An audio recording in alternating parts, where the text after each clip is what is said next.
Start start. এই যে আমি গ্রামে গিয়ে, আর আমার বিয়ে হচ্ছে টাউন মালদাতে।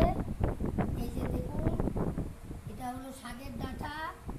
এই শাকের ডাঁটা হলো পুরো শাকের ডাঁটা, যেটাকে বলে মিষ্টি শাকের ডাঁটা।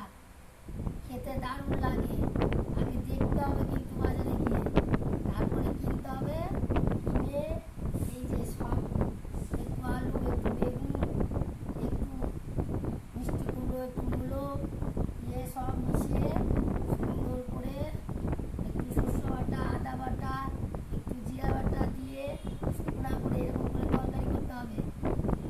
আর এইভাবে শুকনা মেখে ডাঁটা দিয়ে এইভাবে খেতে হবে। এই খাবার খেলে এক থালা ভাত খাওয়া যাবে পেট ভরে। এই যে এরকম গ্রামের সব